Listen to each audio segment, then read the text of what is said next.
Sir, पहला सवाल बाप बेटी के संबंध के ऊपर ही है। पिछले ही हफ्ता हमने एक केस देखा जहां 25 साल की एक टेनिस की खिलाड़ी जो गुड़गांव में रहती थी, उनका मैं नाम नहीं लेना चाहूंगी, मगर उनकी हत्या हो गई। और आरोप ये है कि ये हत्या उनके पिता ने ही करवाई। और साथ साथ हमें ये भी सुनने में आया था कि उसी पिता ने अपनी बेटी को खिलाड़ी बनाने के लिए और अकेडमी खुलवाने के लिए करोड़ों रुपए भी खर्च किए थे। तो हम ये कॉन्ट्रडिक्शन डाइजेस्ट नहीं कर पा रहे कि जो बाप अपनी बेटी से इतना प्यार करता था, वो एक दिन गुस्से में आके उसका मर्डर कैसे कर सकता है? आपके हिसाब से इसका कोई रीजनेबल जस्टिफिकेशन हो सकता है? जस्टिफिकेशन तो कोई क्यों देगा इस चीज़ का? मर्डर है तो मर्डर है, किसी ने भी किया हो। लेकिन हम लोग जब कानून को समझते हैं तो लीगली तो ठीक बात है कि फादर पे ही आरोप है कि उसने मारा है, सही बात है। और ऐसे मामले में जो पनिशमेंट होगी मेरे ख्याल से उम्र कैद की मिलेगी ही मिलेगी। सवाल है कि अगर बाप बेटी से इतना प्यार करता था तो उसने उसका मर्डर क्यों किया? ये सवाल हमें इसलिए ऐसा लगता है क्योंकि हम इन दो चीज़ों को एकदम बांट के देखते हैं। सच ये है कि हम सब लोग, चाहे आप हों, आपके पापा हों, मैं हूं, कोई भी इंसान हो, उसके अंदर बहुत सारी पर्सनैलिटीज़ होती हैं। जब हमारी बहुत सारी पर्सनैलिटीज़ में कॉन्ट्राडिक्शंस आते हैं, टकराहट आती है, तो हम बहुत बेचैन रहते हैं, परेशान रहते हैं। मनोविज्ञान में इसको स्प्लिट पर्सनैलिटी एक शब्द चलता है कि बटा हुआ व्यक्तित्व है। सबसे सफल लोग वो हैं जिनका मन, वचन, कर्म, आंतरिक जीवन, बाहरी जीवन सब एकदम सीधा हो। ऐसे लोग एग्जिस्ट नहीं करते। कॉन्ट्राडिक्शन सबके अंदर है। लेकिन अब इस केस की बात अगर करें, वो व्यक्ति अपने गांव से निकल के बड़े शहर में आया।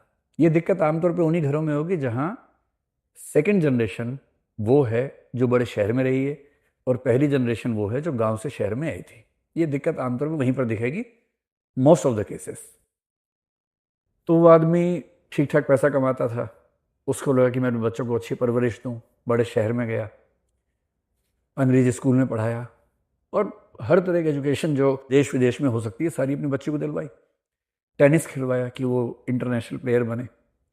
हरियाणा में लड़कों का भी और लड़कियों का भी प्लेयर बनने का एक रुझान रहता है और पेरेंट्स सपोर्ट भी करते हैं आमतौर पे।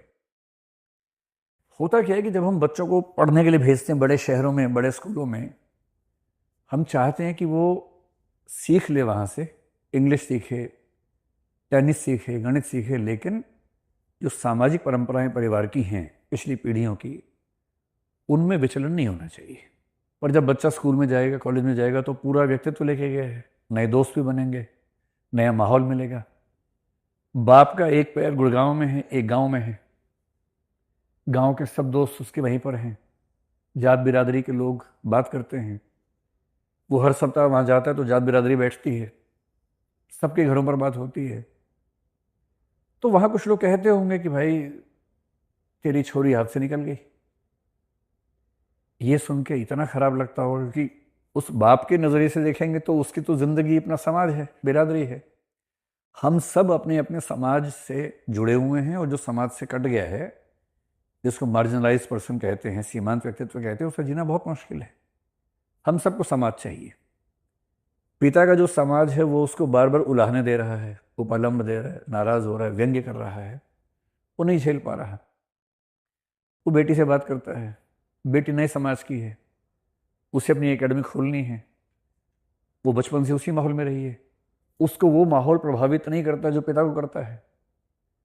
वो रिक्वेस्ट करती होगी, माँ का ज़्यादा संबंध परिवार के अंदर रहा, अनुमान हम कर सकते हैं, तो वो बच्ची की साइड लेती होगी। एक समय के बाद ये कॉन्ट्रडिक्शन इतना बढ़ गया होगा। अब पिता के पास दो ऑप्शंस हैं, बेटी के पास भी दो ऑप्शंस हैं। या तो बेटी अपनी पूरी नई जिंदगी को भूल के पिता के हिसाब से, उस परंपरागत समाज के हिसाब से जिए जैसा पिता चाहते हैं, वैसा वो नहीं कर पा रही होगी, आसान भी नहीं है। पिता के पास ऑप्शन ये है कि भाई या तो मेरी बात मान लो, मेरे हिसाब से रहो, क्योंकि मैं सामाजिक अपमान नहीं झेल पा रहा हूं, या फिर मैं तुम्हें मार दूंगा। एक तीसरा ऑप्शन भी था कि मैं तुमसे संबंध तोड़ लूंगा। वो ऑप्शन दिमाग में नहीं आया होगा या आने दिया नहीं होगा किसी ने। और ऐसे में जब ये कॉन्ट्रडिक्शंस बहुत बढ़ते हैं और लोग नहीं झेल पाते, तो ऐसी हरकत करते हैं। मेरे ख्याल से जो पिता है एक कमज़ोर व्यक्ति है जो अपने समाज की आलोचनाओं को सहन नहीं कर पाया, अपनी बेटी को मार दिया। बहुत बेहतर होता है कि अपने समाज से कहता है कि भैया जो करना कर लो, मैं भी बेटी के साथ खड़ा हूँ। इतना साहस न हो पाता तो कम से कम ये कहता कि ऐसा है, मेरी बेटी से मेरा संबंध खत्म हो गया और मेरी बात नहीं मानती, जो करना करे, मेरा संबंध नहीं। पर अपने समाज की गालियां, व्यंग्य, आलोचनाएं न सहन कर पाना और उस झूठे सम्मान के लिए ऑनर किलिंग करना, अगर ये बात सही है जैसा हम सुन रहे हैं, तो इसका मतलब है कि पिता एक कमज़ोर व्यक्ति था।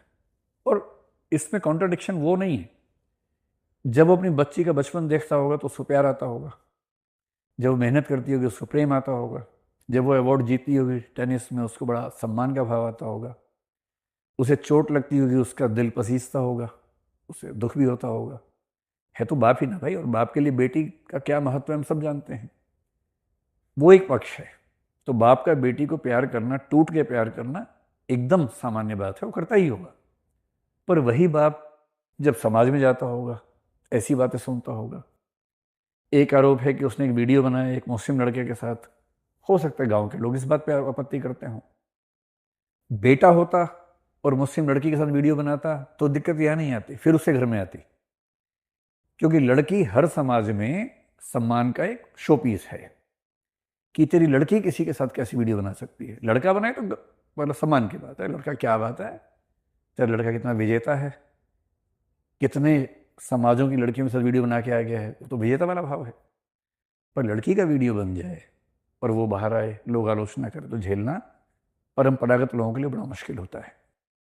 मेरे ख्याल से इस मामले में हुआ यही, और ऐसे हजारों मामले हमारे समाज में हैं, हम सबके साथ में हैं, आपके परिवार में भी होंगे।